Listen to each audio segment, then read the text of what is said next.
కాలేడులో అన్నదాతల పోరు తీవ్రతరమవుతోంది. సోలార్ పరిశ్రమను స్థానికులు వ్యతిరేకిస్తున్నారు. రైతులకు బీసీవై అధ్యక్షుడు రామచంద్ర యాదవ్ సంఘీభావం తెలియజేశారు. అక్కడికి వెళ్తున్న ఆయనను పోలీసులు అడ్డుకున్నారు. ఇక వారి సమస్యలను అడగడానికి చర్చించడానికి వెళ్తుంటే హైవేపై ఆపేశారని రామచంద్ర యాదవ్ మండిపడ్డారు. అనుమతి ఉన్న సమయంలోనే వెళ్తున్నానని చెప్పినప్పటికీ అడ్డుకున్నారని ఆయన అంటున్నారు. గుడికి వెళ్తానంటే కూడా పోలీసులు అడ్డుకుంటున్నారని ఆయన మండిపడ్డారు. ఇదే అంశానికి సంబంధించి మరింత సమాచారం మా ప్రతినిధి రవికృష్ణ అందిస్తారు. రవికృష్ణ, ప్రకాశం జిల్లా కర్రేడు గ్రామానికి సంబంధించి ప్రధానంగా కూడా ఇక్కడ ఏదైతే ఇండియన్ సోలార్ సిస్టమ్ అనేది ఏర్పాటు చేశారో ఆ సోలార్ సిస్టానికి వ్యతిరేకంగా కూడా గ్రామానికి సంబంధించినటువంటి రైతులైతే మాత్రం ఆగ్రహాన్ని వ్యక్తం చేస్తున్నారు. ఈ నేపథ్యంలోనే ఎవరైతే బీసీవైకి సంబంధించినటువంటి అధ్యక్షులైనటువంటి రామచంద్ర యాదవ్ మాత్రం ఆ రైతుల పక్షాన అయితే ఆయన పోరాటం చేస్తూ ఉన్నారు.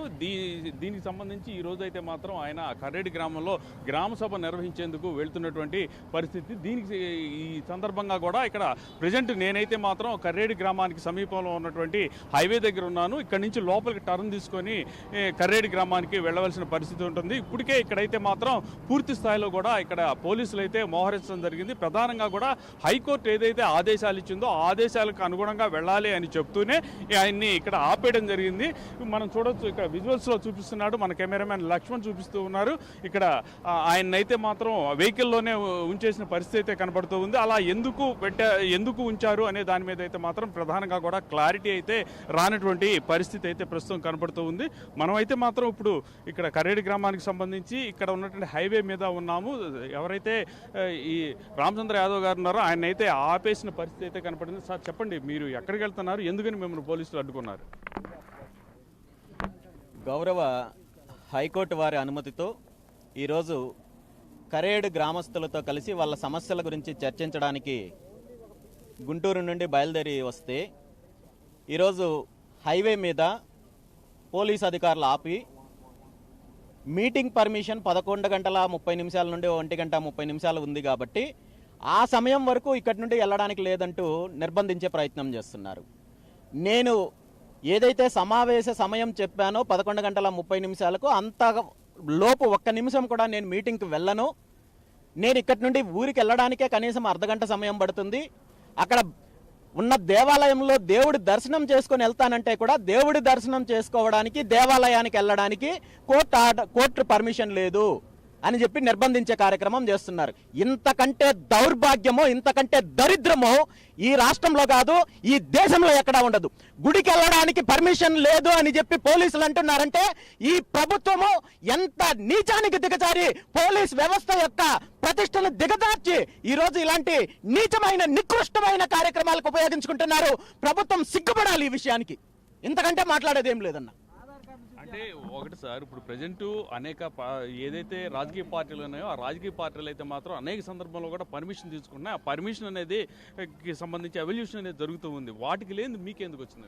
ఎవరైనా పర్మిషన్ అంటే కేవలము ఆ మీటింగ్కి సంబంధించో ఆ కార్యక్రమానికో సంబంధించో తీసుకుంటారు తప్ప నేను ఆ ప్రాంతానికి వెళ్ళడానికి ఇంత టైంకి వెళ్తానో లేదంటే ఆ ప్రాంతంకు ఇంకొక రకంగా వెళ్తానో ఈ సమయం గురించో లేదా దేవాలయానికి వెళ్ళే దాని గురించో ఎక్కడ పర్మిషన్లు అనేది ఈ దేశ చరిత్రలో లేదు. అయినప్పటికీ కూడా ఈరోజు గుడికి వెళ్ళడానికి పర్మిషన్ లేదని చెప్పి మాట్లాడుతున్నారంటే ఏం జరుగుతుందో ప్రజలు కూడా ఒకసారి ఆలోచించాలి. ఈ రాష్ట్రంలో దోపిడీ దొంగలకు గజ దొంగలకు పోలీసు వ్యవస్థల్ని రక్షణగా కల్పించి ప్రభుత్వము ఈ రాష్ట్రాన్ని ఇబ్బంది పెట్టి రాష్ట్ర ప్రజలను ఇబ్బంది పెట్టి రైతులను ఇబ్బంది పెట్టి దోపిడీ చేసే కార్యక్రమం చేస్తోంది. ఖచ్చితంగా దీనికి సమాధానం చెప్పుకోవాల్సిన రోజు అయితే మాత్రము ప్రభుత్వానికి వస్తుంది. ఇది వదిలిపెట్టే సమస్య అయితే మాత్రం లేదు. ఈ విషయాన్ని గౌరవ హైకోర్టు దృష్టికి కూడా తీసుకెళ్లే ప్రయత్నం చేస్తాం. ఇప్పుడు కర్రేడు గ్రామానికి సంబంధించి అక్కడైతే గ్రామ ప్రజలైతే ఎదురు చూస్తున్నటువంటి పరిస్థితి కనపడుతుంది. ప్రధానంగా కూడా కర్రేడులో ఉన్నటువంటి సమస్య ఏంటి, దాని మీద మీ పోరాటం ఏంటి సార్? కర్రేడు యొక్క సమస్య గురించి రాష్ట్ర ప్రజలందరికీ విషయం తెలుసు. రైతుల యొక్క మనోభావాలకు వ్యతిరేకంగా వాళ్ళ సమ్మతి లేకుండా సుమారు 8,300 ఎకరాల భూములు ప్రభుత్వము లాక్కోవడానికి ప్రయత్నం చేస్తే, ఒక దోపిడీ కంపెనీకి కట్టబెట్టడానికి ప్రయత్నం చేస్తే, దానికి వ్యతిరేకంగా రైతులు ఉద్యమం చేస్తుంటే రైతులకు మద్దతుగా ఒక బాధ్యత గల పౌరుడిగా ఒక పార్టీ అధ్యక్షుడిగా నేను వాళ్ళని పరామర్శిస్తాను, వాళ్ళతో చర్చిస్తానంటే గతంలో 2-3 సార్లు పోలీస్ వ్యవస్థ ద్వారా ప్రభుత్వం అడ్డుకునే ప్రయత్నం చేసింది. తర్వాత నేను హైకోర్టుకి వెళ్ళి హైకోర్టు పర్మిషన్తో రైతులను కలిసే ప్రయత్నం చేస్తుంటే ఈరోజు గ్రామానికి కూడా వెళ్ళనీయకుండా అడ్డుకునే ప్రయత్నం చేస్తున్నారు. ఖచ్చితంగా ఇది ఒక నియంతృత్వమైన పాలన కొనసాగిస్తున్నారు.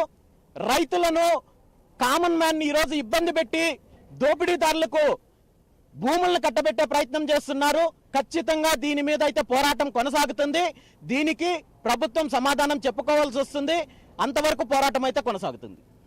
అంటే ప్రధానంగా కూడా ఏదైతే ఈ కర్రేడు గ్రామానికి సంబంధించి రైతులకు సంబంధించిన సమస్య ఏదైతే ఉందో ఆ సమస్యను అయితే మాత్రం ఆయన వెలుగులోకి తీసుకొచ్చారు. దీనికి సంబంధించి ఆయన అయితే చేస్తున్నటువంటి ఉద్యమం చేస్తున్నటువంటి పనిలో ప్రధానంగా కూడా ఆయన దీనికి సంబంధించి ఏదైతే కర్రేడు గ్రామానికి సంబంధించి వెళ్ళేటువంటి సందర్భంలో పోలీసులు అయితే అడ్డుకున్నటువంటి నేపథ్యంలో ప్రధానంగా కూడా ఆయన అయితే తీవ్ర ఆగ్రహాన్ని వ్యక్తం చేస్తున్నారు. కెమెరా పర్సన్ లక్ష్మణ్తో Ravikrishna, prime nine news, Karredu గ్రామం నుంచి.